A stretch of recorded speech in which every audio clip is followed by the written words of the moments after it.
What's going on, guys? Your two main boys here, John Henry, Bryant on the Chop It Up Show. Yes, sir. On this show, we talk about business and culture through the entrepreneur lens, from $1 million deals to flipping kicks on StockX. Whatever your hustle is, we are here to help you. Apple Pay, Cash App, Venmo, PayPal, FinTech is still exploding. And companies are trying to do their best to get as close as they can to your wallet. Don't act like you forgot. Bitch, better have my money. The less decision making that you have is the more favorable for the FinTech companies. And in case you missed it, Apple and Goldman teamed up to make a credit card, a brand new credit card with insights and analytics all around your spending habits. This is essentially the future of credit card spending, and what that means for the FinTech ecosystem, we're not sure yet. Everyone loves this space. Everyone loves the money space. We talk a ton about FinTech on this show, whether it's online banks giving you 2% yields on your savings account, or it's apps like Acorns, which helps you save and invest. In stocks, everyone is in the savings and interest game. What is Apple doing here? We can only theorize, but Apple and Goldman teaming up could potentially have a big impact on the FinTech ecosystem. Up until now, I've been able to analyze my spending through apps like Mint and so forth, but I've had to integrate into a third-party app. This might be one of the first times that a credit card will be able to offer the insights directly from your spending. Not to mention, Apple has a massive ecosystem already, so they're gonna be able to communicate real-time stats on your spending. Did you spend more on milk this week? Did you spend too much on clothes? You're gonna get that feedback real time. And might I add, I think the reason the FinTech space is so hot is because millennials, 18 to 35, are being crushed right now with student loans, and everyone is kind of thinking about how to maximize their money habits. Student loans are crippling millions of people, many of them fresh out of college. Imagine starting a race, and then the guy with the starter pistol uses the gun to shoot you in the leg. I think Apple entering this space is very interesting, but we know that they have a credit card with Barclays already that didn't do so hot, so what's gonna make this one different? All right, let's talk about Goldman here. Goldman is a data-driven company. Now they have the opportunity to partner with Apple, which is a product-driven company, and they get to have their first ever card. They have never had a credit card before, so this is a huge win for them. And then even on the platform side, Apple Pay has about 35 million folks on their platform, so now Goldman gets the opportunity to get entrance to them. And then even comparable of the whole ecosystem, PayPal is the only larger provider on the payment side than Apple Pay. So this is a huge win for Goldman to get into this on their first time. They haven't really upped their game, and Apple may be stepping in to take their lunch money. What I think Apple is doing here is that they're creating an ecosystem. They already have Apple CarPlay, they already have Apple Watches, you already have the iPhone, and you also have the Mac. And now they're gonna be able to tell you everything, not only your heart rate, not only how many steps you've taken, but now how much you spent, okay? And they're gonna be able to help you save and help you know how to handle them finances. So watch out now, because Apple is here and they're coming for that wallet.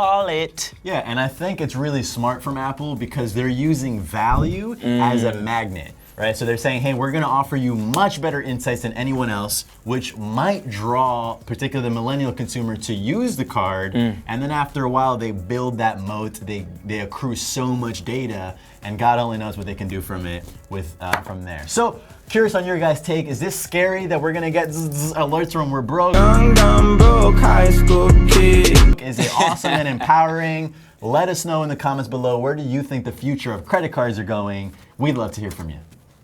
All right, guys, it's now for our next segment, Deal Talk. This is John's favorite segment when we break down deals that happen and show how they relate to you. So what do we got today? Well, today we're talking about IPO season, baby. This is gonna be a massive year for IPOs. A lot of companies that have been raising capital in the private markets are finally ready to go public. Lyft is filing for an IPO, expected to be around 40 billion, but get this, Uber has filed for an IPO at a $120 billion valuation. But I want to dig into something a little bit less talked about, and that is one of their businesses, Uber Eats. Did you know that Uber Eats alone has a $20 billion valuation?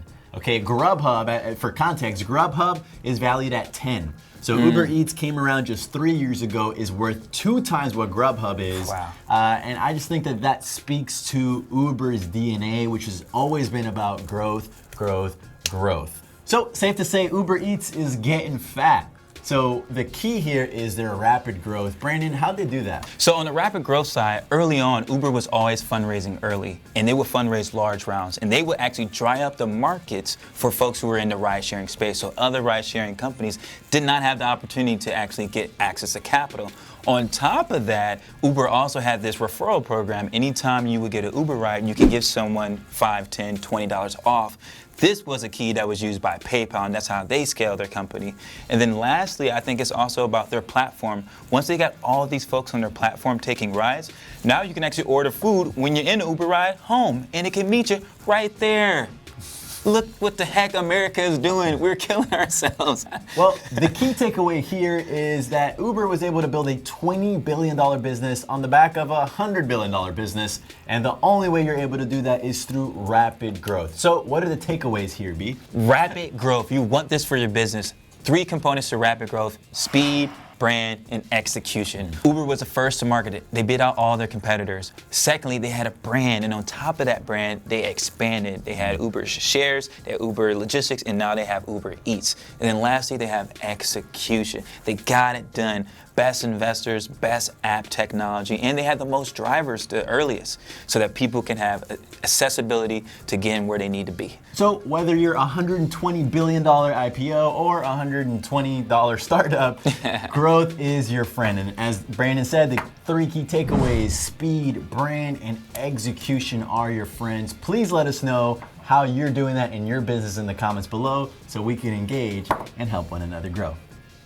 All right, guys, last segment of the episode, On the Rise, where we talk about someone who's about to pop. But in this case, we're actually going to discuss the main platform that people use to do so, Instagram.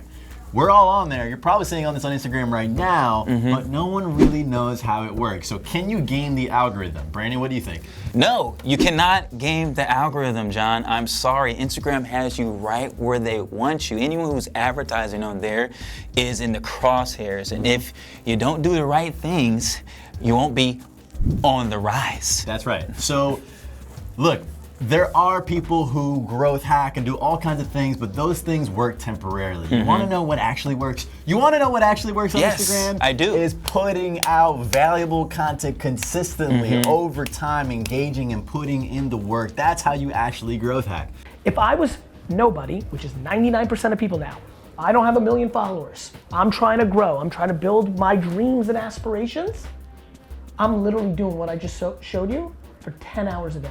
Okay, so now, but let's talk about an interesting thing that we're seeing. Instagram's organic reach is undoubtedly declining. Yes. Right? It happened on Facebook. Facebook in the early days, your organic reach was through the roof. Right. Now, I'll be fucking delighted if I get 176 views on one post. Whereas on Instagram, the organic reach has been high, but now as Facebook looks to monetize, they're gonna kill the organic reach in order to encourage you to spend money on Instagram. What does that mean for your personal business, for your personal brand? B, what do you make of it? Yeah, so if you're getting into the opportunity of like boosting a post or promoting a post, as soon as you step over that line, Instagram, Facebook is going to be like, oh, okay, so now we're going to only boost and promote the stuff that you put money towards, and we're going to decompress anything that's organic, basically triggering you to pay for every single post. And that's how they're really going to get you. So kind of to bypass all this, you may want to just create great content that's valuable, listen to the community that you are representing, and just continually have consistency. Those are some ways that you can actually have impact on your community. So organic reach is on the decline as a whole. What does this mean for your personal brand, for your business, for if you're an influencer? I mean, it just means that Instagram is moving away from what it originally did. Giving folks promotion, giving folks opportunity to tell stories and engage with each other.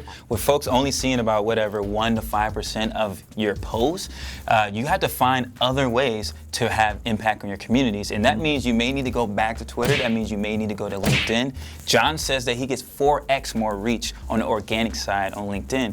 On the other tip, I think you should go to video. focus on video, get into YouTube.